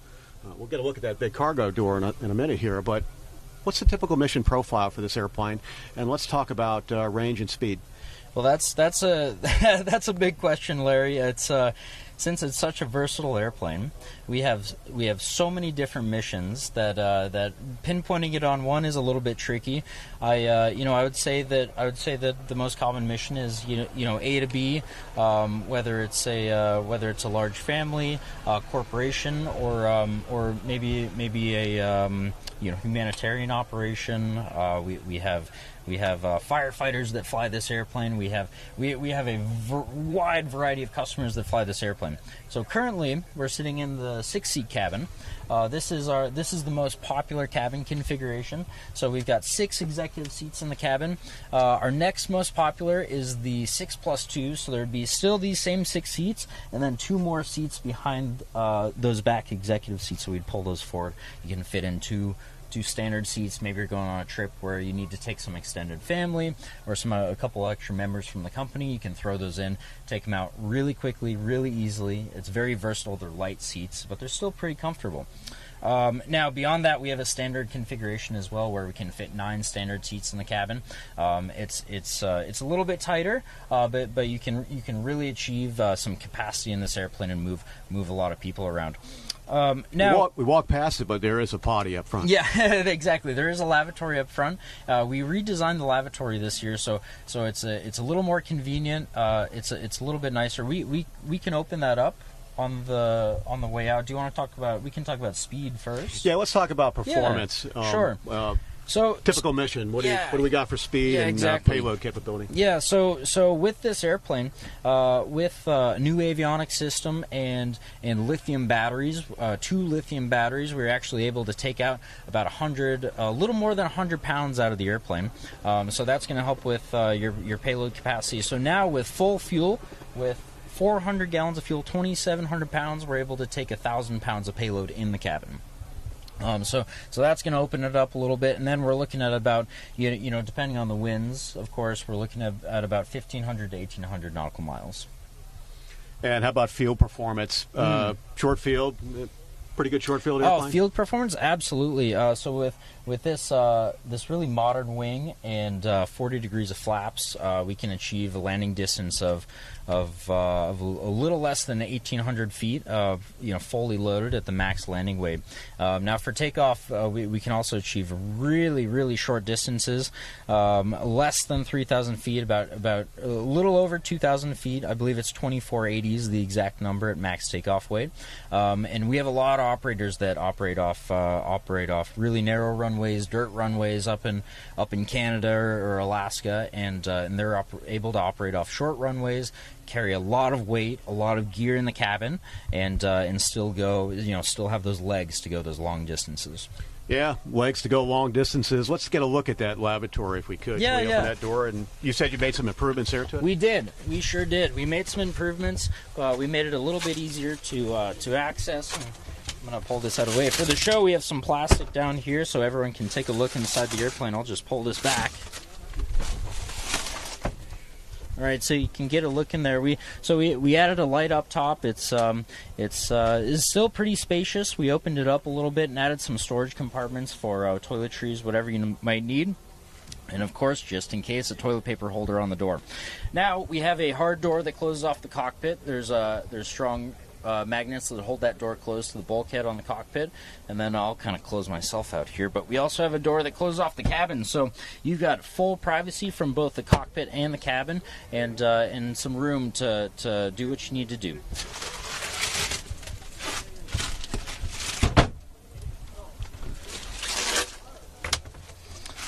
All right. Why don't we step outside the airplane and we can look at some of the features on the outside. Watch those cords, Larry. Okay. Okay, so we're back outside the airplane, and as you can see, one of the biggest things about this is the color. So for the new PC-12 Pro, we decided to go outside Pilatus' box a little bit. Now we have some nice orange theme colors. I really like it, Larry. It's a little different, but it's kind of exciting. Yeah, I guess I'd take one. Now, worth mentioning is, I once loaded a motorcycle in one of these airplanes. Really? Yes, I did. And let's walk to the back of the airplane and we Wow, can get a look cool, at that cabin cool. door and Absolutely. show you how we did it. Yeah, let's take a look. Thank you.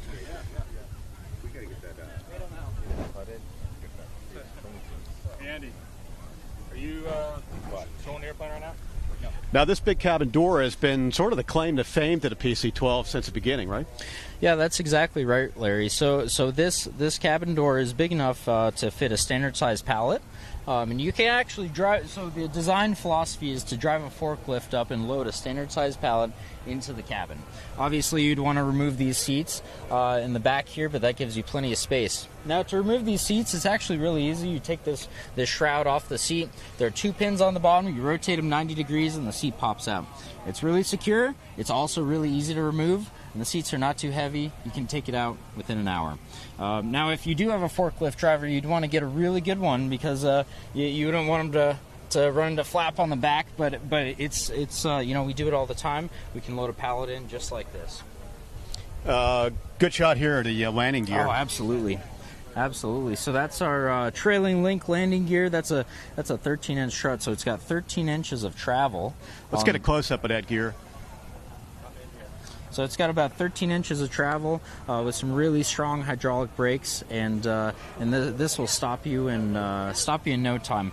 This landing gear, low pressure tire with big multi-piston hydraulic brakes combined with reverse thrust really gives you a lot of capability to stop the airplane really quickly and fly in and out of short strips with high amounts of payload. Yeah, talk about the flaps a little bit too. Yeah, so this is a trailing Fowler flap. So we have 3 flap settings: flaps 15, flaps 30, and flaps 40. A normal takeoff is performed at flaps 15 or flaps 30. But with the flaps extended for landing configuration of flaps 40, we can get a stall speed in the low 60s. For a 10,000 pound airplane, that's pretty impressive. Shaker and pusher. Exactly, shaker and pusher. So when you slow down the airplane, the pilot will first feel a shaking motion in the yoke, letting him know we're approaching the low end of the envelope. And then if the pilot doesn't correct it at that point, there is a pusher that'll lower the nose, that'll pull the yoke down and lower the nose to prevent a stall. Let's go look at the tail. Yes. T-tail configuration? Yeah, T-tail configuration. So this is a T-tail configuration. The stab on top, the horizontal stabilizer, has an elevator on the back, but it has a trim jack screw in the front. So actually the whole stabilizer is trimmed. And then the rudder and all the control components are aluminum. Really high grade, really strong aluminum, and you've got a big rudder back here to manage all that horsepower, about 1,200 continuous shaft horsepower.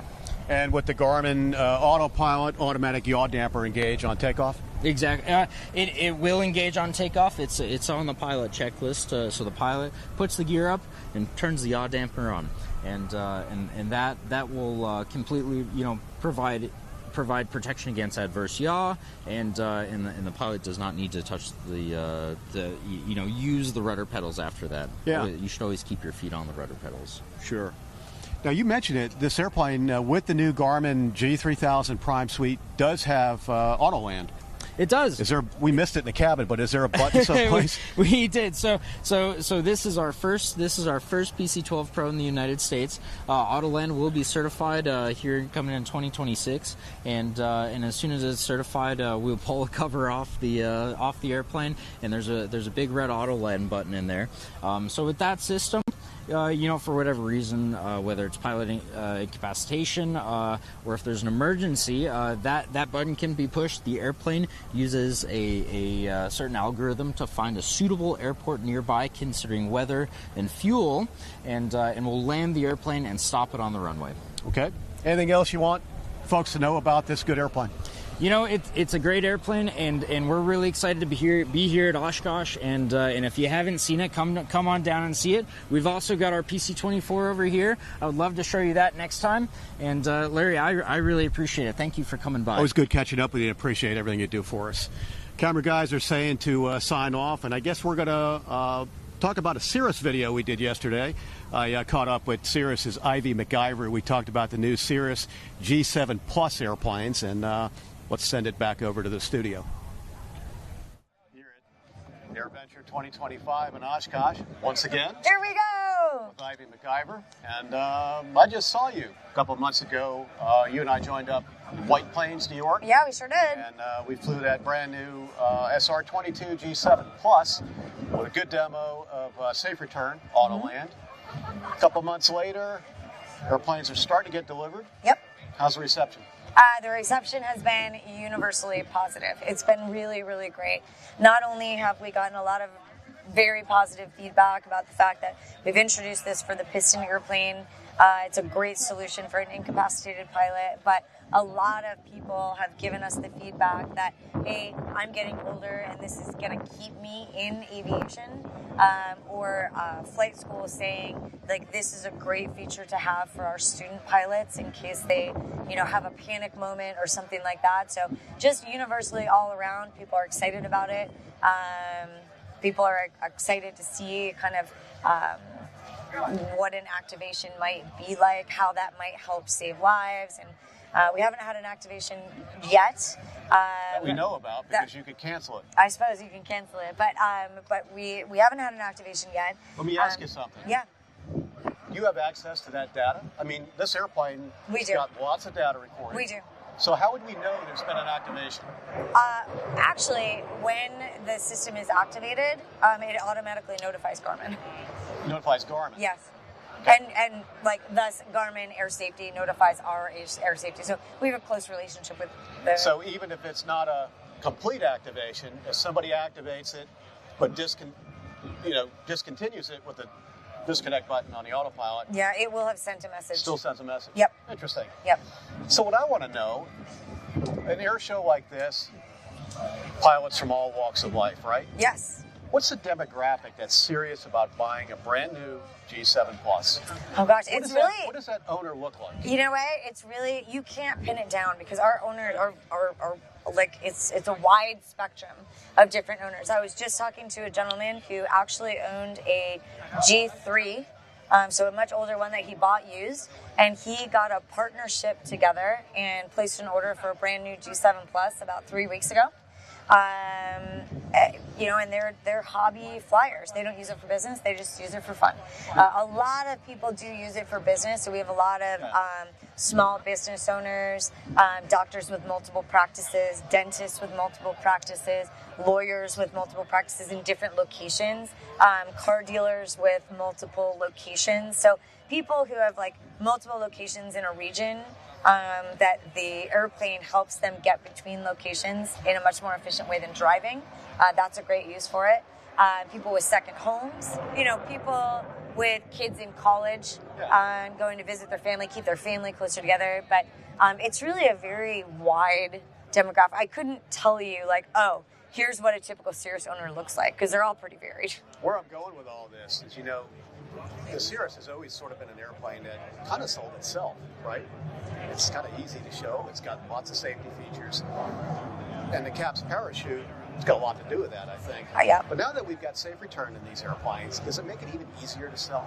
I would say it makes the plane more approachable for people, right? So if you were thinking about getting into aviation and you weren't sure and you had a little bit of hesitation, this is just one more safety feature that says, you know what, yes, I'm going to do this, right? And so it's kind of like all of these different layers of safety, and it's certainly, the people who are in aviation, it's a straightforward sales process.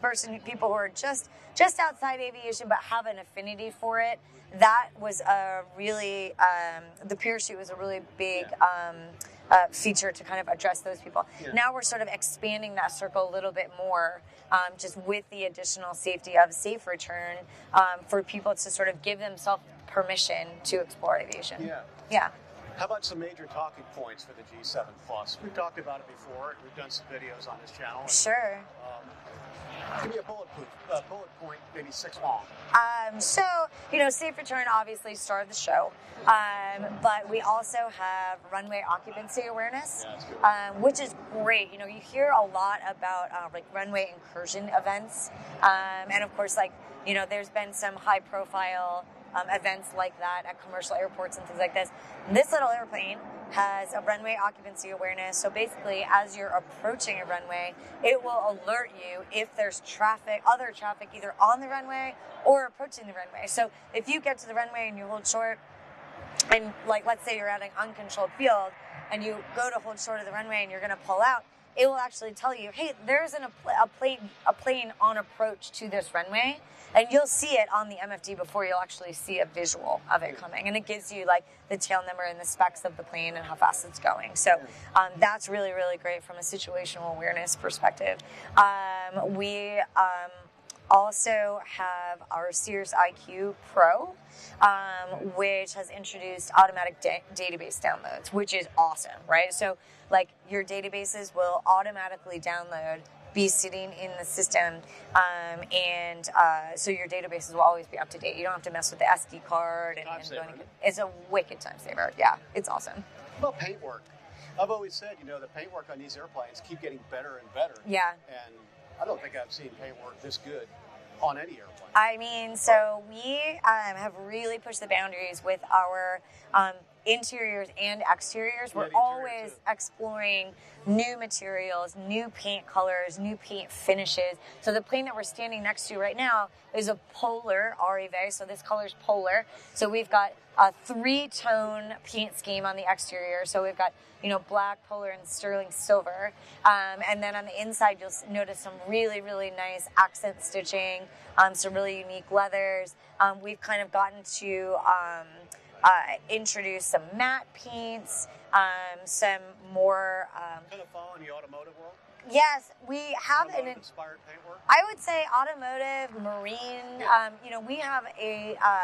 We have a design team that's actually focused on following different trends. Yeah. So they pay attention to not just automotive, marine, but they're looking at fashion trends and watch trends and things like that to see kind of where the world is going in terms of aesthetics. And they really try to incorporate new materials, new stitching patterns, new colors. So we're always kind of on that cutting edge. Yeah. And one last thing, and I'll turn you loose. Training program. You guys have really, really done a great job with it. Worth mentioning, in a recent issue of Aviation Consumer, I think it's the July issue, we talked about Cirrus safety. Mm-hmm. It's never been better. Yeah. And you're pretty proud of the Embark program. Absolutely, I think it's pretty important. Yeah. So we've really put a lot of time and resources into our Cirrus Approach ecosystem.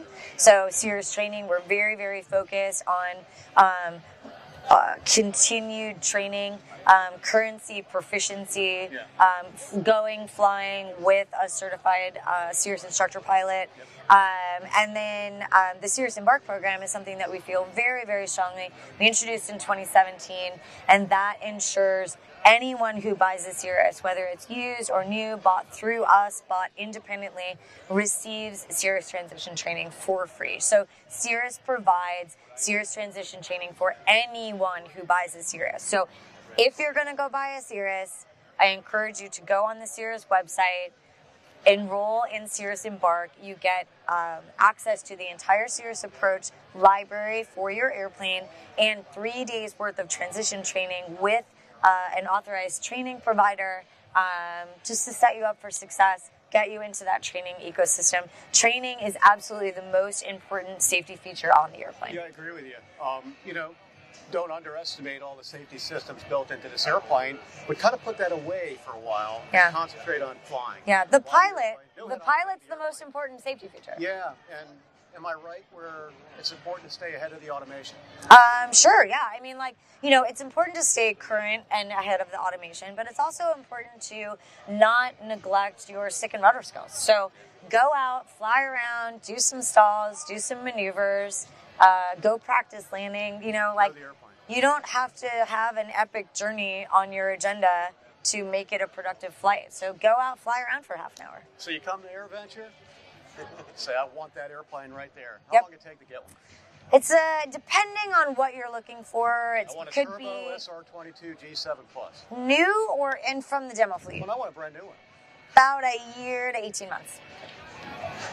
Ivy, always great catching up with you. Yeah, you too. Enjoy your adventure. Thank you. He wants to walk into shot. We're coming by. Hold on. On your camera? He's going to walk into shot. Go.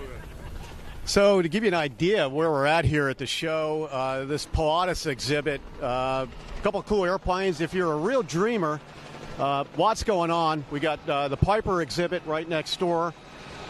Whip Air, which does aircraft floats. There's some cool airplanes over there on floats, including that big Fireboss airplane. Cirrus is over at the corner. If you go straight down, that'll take you to Boeing Plaza, where there's a big 747 to look at. And if we pan around over here, we've got Textron, which has really got the biggest display I think we've seen in a long time. Beechcraft, Cessna, all the Textron airplanes. So there's a lot to see. It's a pretty nice morning here at AirVenture. High clouds, not too hot. Weather's been pretty good, and hope you come out and enjoy some of this nice weather and these cool airplanes. And thanks for watching Aviation Consumer Live and this Oshkosh Live series at Fire Crown. We'll be bringing you coverage all week long. Appreciate you watching, and camera guy says it's time to send it back over to the studio.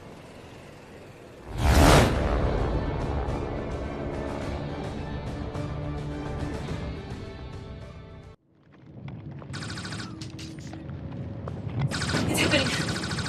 Okay. It's happening. Let's go. It's happening. Let's go. Get the bag. Get the bag. Yeah. What? Life's better when you're prepared, especially on the flight deck. Find a Redbird near you and fly like you've been there before. Next. So where do you see yourself in 5 years?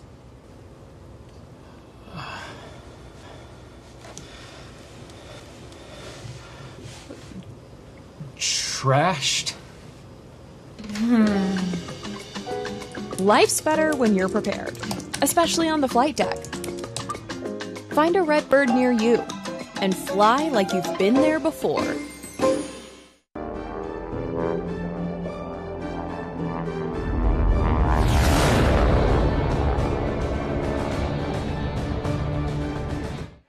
Captain Jason Ambrosi, Airline Pilots Association President. How are you doing, sir? Well, Ryan, thank you for having us. Well, it's great to have you here to talk about everything that's happening in the aviation world today from your guys' perspective.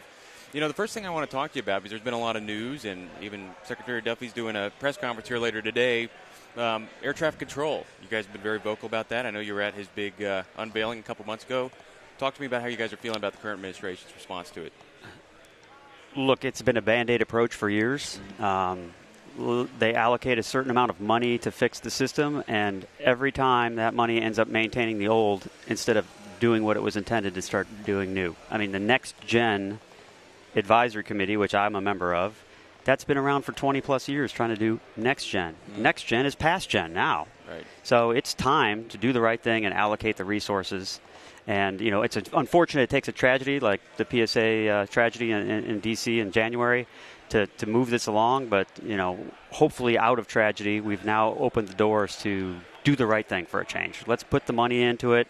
You know, I share the concern that Secretary Duffy does that right now it's front and center. We've gotten, you know, $12 billion-ish allocated now, but we're hopeful that a year from now, 2 years from now, that people don't say, yeah, it's not as exciting as it was, or it's not as important as it was in 2025, so it starts taking a back burner, right? Yeah. The amount of money they need in total Ryan, is like 2 weeks of interest payments on the debt. This is not, it's all a lot of money, right? Yeah. But it's not a lot of money when you consider everything else to do it right. The U.S. is the leader in aviation. We shouldn't be the laggard in our air traffic control system. We need to get our men and women in air traffic control the support they need to do this job the right way. Yeah. So obviously you're ALPA's president now, but you're still a pilot, right? Yes. And how long have you been out on the line? All right, so I've been at Delta Airlines over 25 years, and I flew for the regionals before that. I'm a current and qualified 767 captain right now. I don't get to fly very often because I'm now representing 80,000 pilots across 42 airlines in the United States and Canada. I'm proud to do this job on behalf of those folks every day, and it's a lot of advocacy, right? There's a lot of going on. ALPA is not just a pilots union. We are the number one largest non-governmental aviation safety organization in the world. Our safety department is larger than any other department. So we're out there advocating for a lot of the safety improvements you have on airliners today are a result of our advocacy over the years. You know, we say our rules are written in blood. Well, it's our pilots that are on the front line of that. Yeah, great. So, there's been some, recent sort of headlines. Again, it's coming back in the news, age 67. It's coming back. Sure, you guys have seen what I've seen. What are you all feeling? Well, look, Jason doesn't set any policy. Jason just does the work of the pilots. Right. So our pilots, and more than a supermajority of our pilots, feel that their age should not change. Even more believe that it should not change without a study, some look at it, right? Because changing it today is an arbitrary change. No one has done any homework on it. No one's looked at it and said, yes, it's safe to go to 67, whatever, pick an age, right? So right now our position, the position of our pilots, the position of our elected leadership has been to remain the same as the international standard, right? There's a few outlying countries, Canada, New Zealand, nobody that operates the kind of environment we do, right? We do 40,000 flights a day, in this environment, and they wouldn't be able to touch international airspace. So even Caribbean, Mexico, in Canada, they have the problem of if they're flying to Toronto, they have to go way around. They're not allowed to go over United States airspace because that's an ICAO rule. So it creates a headache. All our international wide-body captains wouldn't be able to continue flying international wide-body captains. So what do? Do they sit home and get paid? Do they get to downgrid? What do they do? So at this point, status quo is what our members think, and it's not just arbitrary. It's because of all the things I talked about. All right. So let's talk a bit, something ALPA's been very vocal about recently, single pilot operations, reduced pilot operations. Airbus, EASA has been pushing this. I know it's changed recently. Talk to you a little bit about that and what you all have seen. Yeah, Ryan, I tell you, the push for single pilot crews has been a big one. Airbus had hoped to have a 350 that would be two pilot end to end, even when it should be augmented crews with 3 or 4 pilots, and that one pilot would be in the flight deck while the other pilot is out resting in the back. So it's, they don't like it when I say it's single pilot operations, but I'm pretty sure anybody here at Oshkosh would say that if there's only one person on the flight deck for 2 hours at a time, that is single pilot operations. Right. So, yes, you mentioned some successes. We've partnered with FALPA, the International Federation of Airline Pilots, as well as the European Cockpit Association to shed light on this. And it's had some successes. A new front-leaning director at EASA has said, hey, look, we need to focus on safety with the current crew complement before we even consider anything else. So we're keeping our foot on the gas because it's never going to go away. It's about economics. As much as they want to say taking pilots out of the flight deck is about safety, it's about economics. I can assure you that pilots are the most reliable piece of technology on that airplane, and that technology does fail all the time, whether it's in an airplane or somewhere else.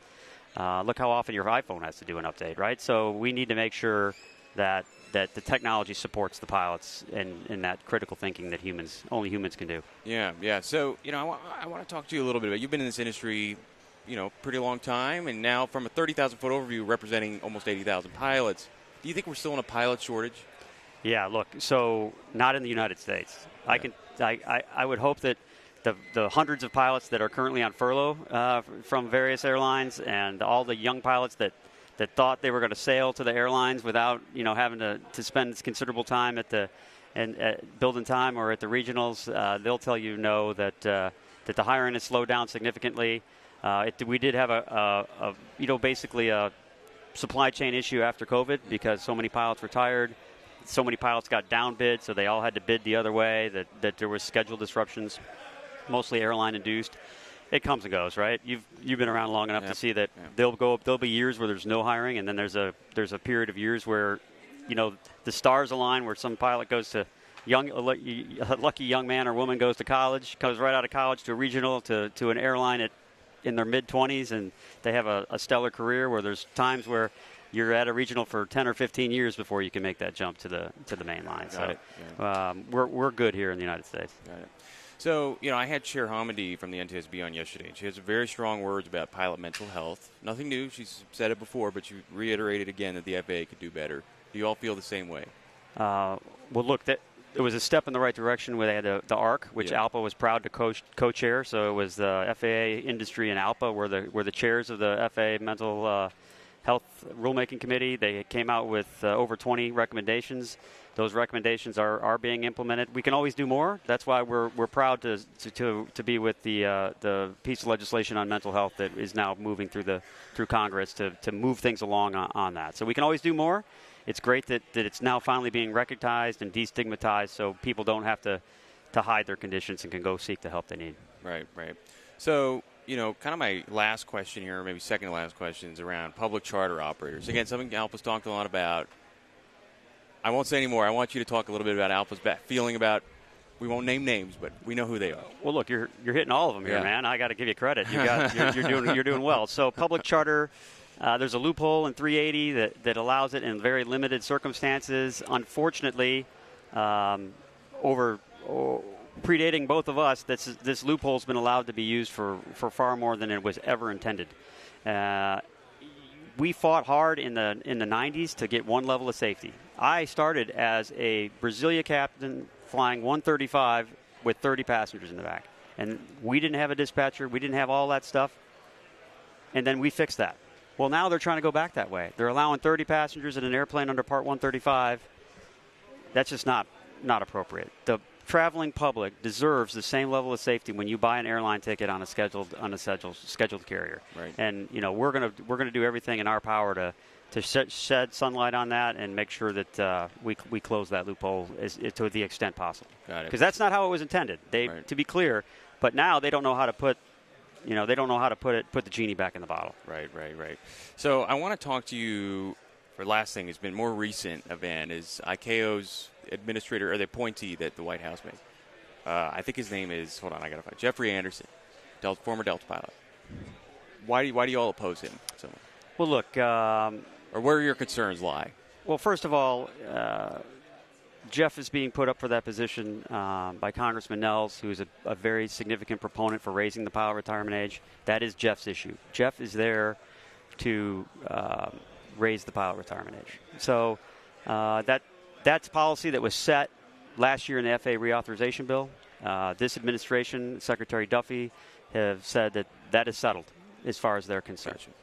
But they're trying to reopen this debate.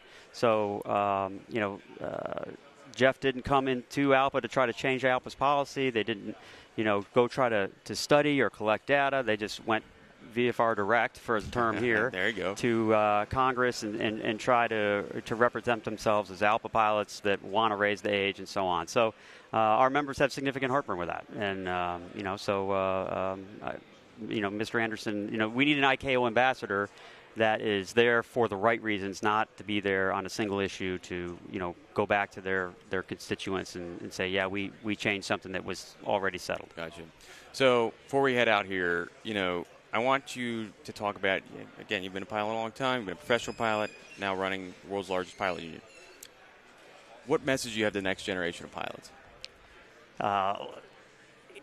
Stay engaged, right? So being a pilot has to be about, especially an airline pilot, has to be about the love of the job. If you get into it because, look, I take pride in the contracts we've negotiated. Right. When I was at Delta, we've led the industry and getting our members what they deserve, right? So people look at that and go, oh, yeah, I want to do it because of the travel, or I want to do it because of the pay, or I want to do it because – no, you got to do it because you love it. and stick with it because you love it. Because there's going to be bad times. I was furloughed. I went through a bankruptcy. I lost my pension, but I love it. So I stuck with it. A lot of pilots end up getting out of it. So do it because you love it. Stay engaged. When you get to wherever you go as a carrier, your airline, be part of your union. Get involved. Make a difference. If you don't like something, that's why our organization is so good. You get involved and you change it.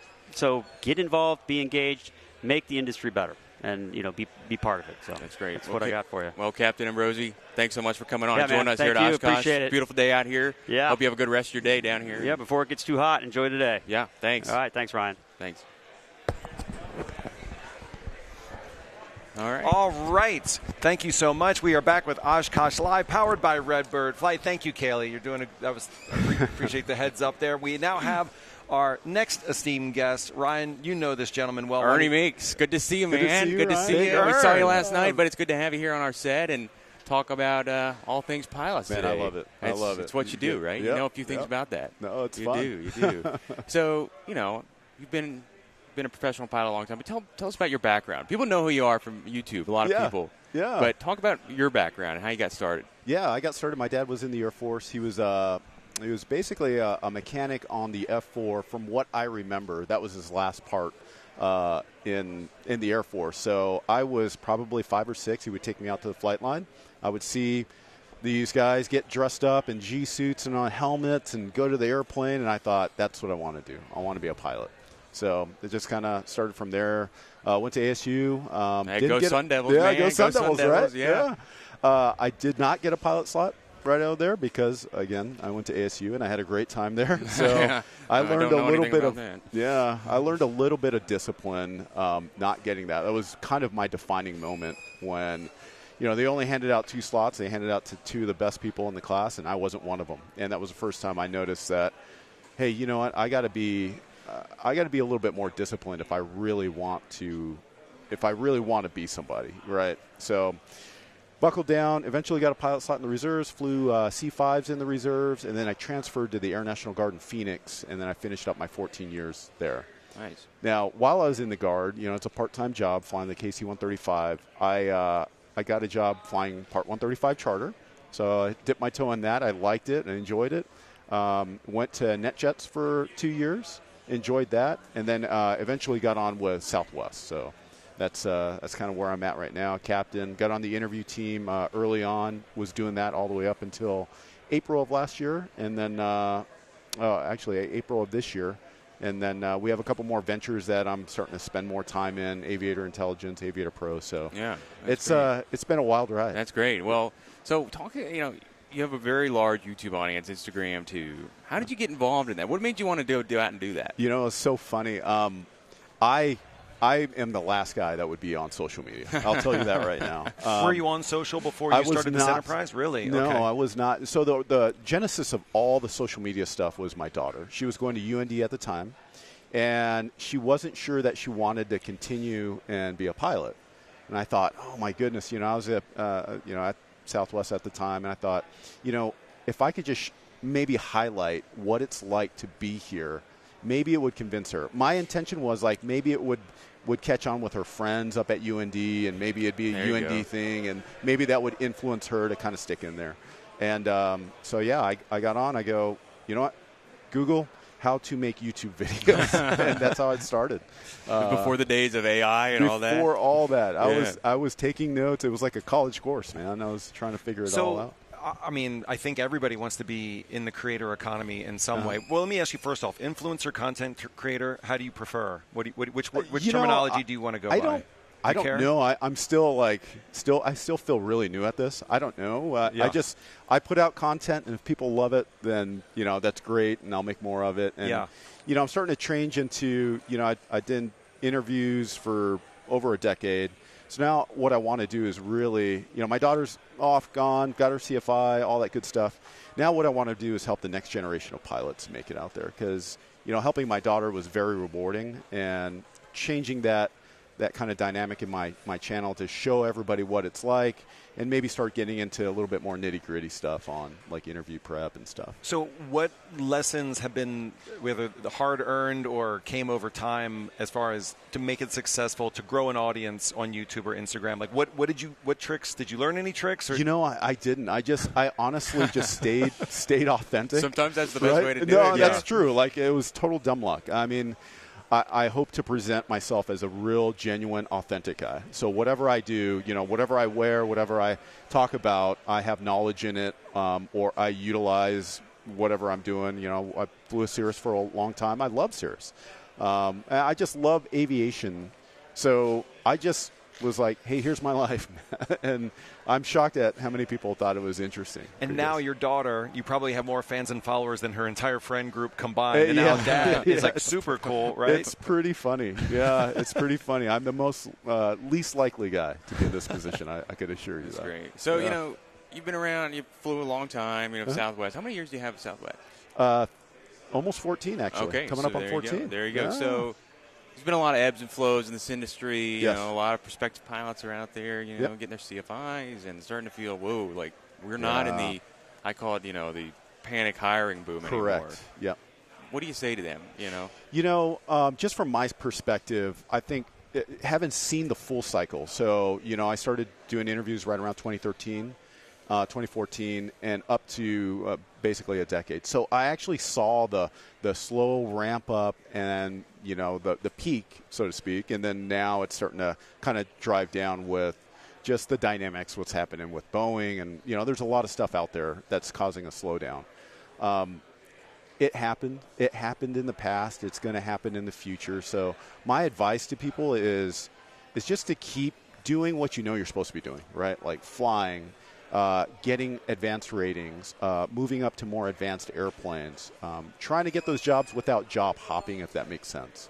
Stay at a position, become a first officer, captain, maybe a check airman, and then maybe it's time to move on. But there's a lot of, there's a lot of nuance in that too. There's companies that are downsizing, and maybe there's not a lot of opportunity there. So it really is a unique, it's unique to each person, right? It's kind of hard to generally, spread a general blanket. If I did, it would be just to keep flying, get advanced ratings, get your degree, and, just network, because that's the biggest thing. We see you rocking the Aviator Pro merch. Yeah. So maybe we want to give you a chance to talk about that relationship, that partnership. You were talking about it before the segment started. Tell us a little bit about that. No, Aviator Pro. So I worked with a flight school called Sierra Charlie back in the day, and Luke, who is a good friend of mine, actually helped my social media channel get going. He was producing a lot of the stuff, and he asked me, he goes, hey, I'm starting this new venture, would you mind doing a couple videos in there? And I said, absolutely. So it's more just trying to help out, and I've seen the product is incredible, and I'm proud to be a part of it, but it was just an opportunity to kind of help another friend, with his business, maybe hopefully achieve a little bit on that. And it's all about helping each other out. Yeah, like that's the reward that I get from it. Well, we might have Luke come join us, too, to talk about Aviator Pro more. And it is amazing. Yeah, it's an amazing product. Yeah. Actually, we're doing some work with them and flying and stuff like that, too, some partnership stuff. But, it's a really interesting product. So what is your most viral piece of content thus far in your content creator? Which one has gotten the most reach? Do you know? I don't know. Or what's your favorite? What was your favorite one to do? The favorite one to do? I know it's hard to pick. It's like it is hard to pick. I love the Hawaii stuff. Yeah. Anytime I can highlight going to Hawaii, I love it because I love being out there. I love the islands. I had family out there at one time, and it's like going home. Mm-hmm. So I love highlighting that part. I wish I would get out a little bit more because I pretty much fly. I get there. I go work out. I go to a nice restaurant, eat, and then I go to bed. Yeah. So it's kind of like I wish I had a little bit more time to go explore and then kind of show. Paul from My Layover Life does an excellent job of that. And, I wish I was getting out a little bit more. You must have the best view in the world coming into Hawaii. I'm just thinking like Hawaii Island. Or the inner island stuff. It's unbelievable.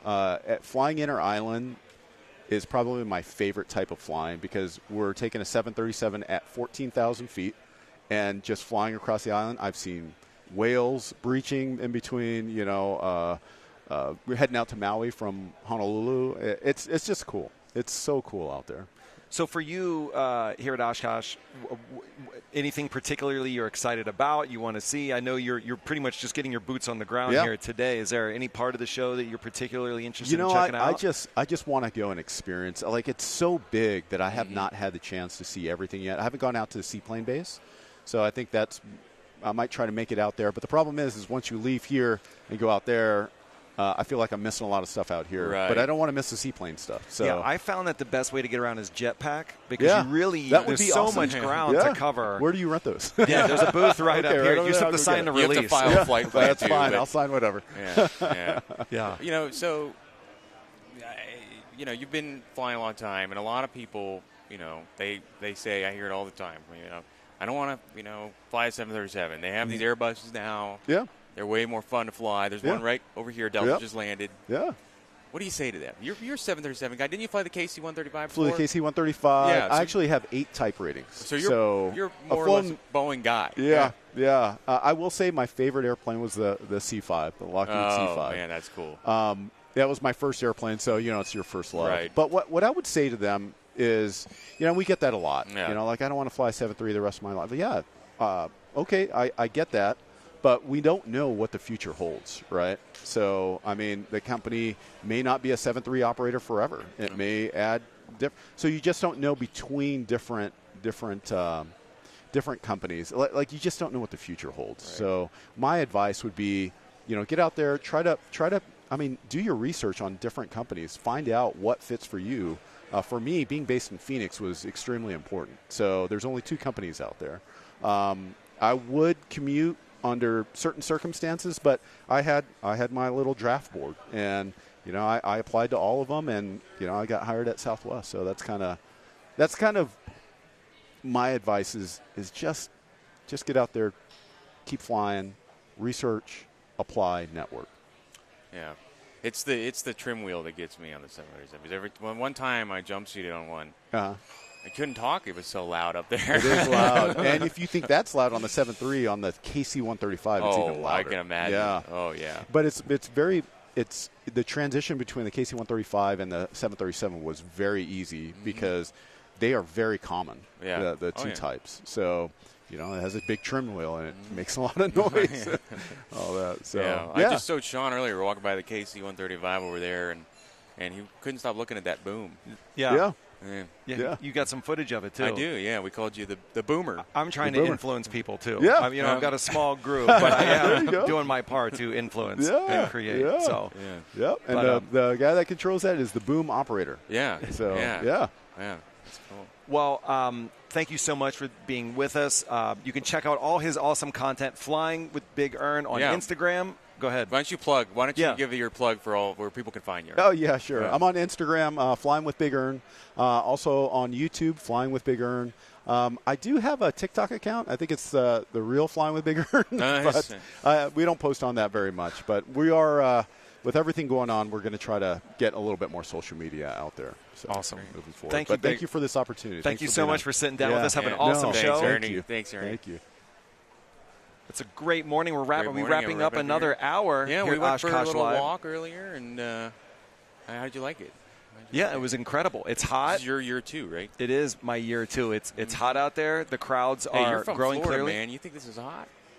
I do. I think it's that corn sweat we were talking about earlier. Sweat. Yeah, the corn sweat. I think we need to do a little more scientific study on So we got a lot of great shows still to come. Kayla McLeod with Plane and Pilot. Russ Niles later today. More great content, more awesome guests. Stick with us on Oshkosh Live, powered by Redbird Flight. See ya.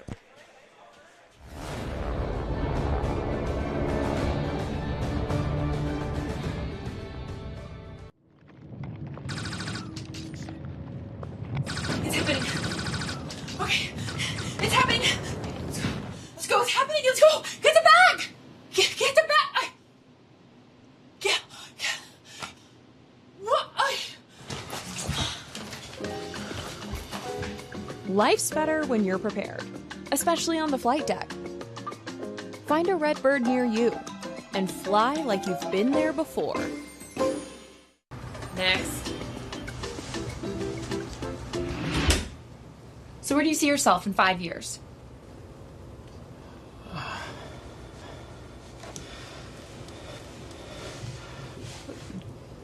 Trashed. Life's better when you're prepared, especially on the flight deck. Find a Redbird near you and fly like you've been there before.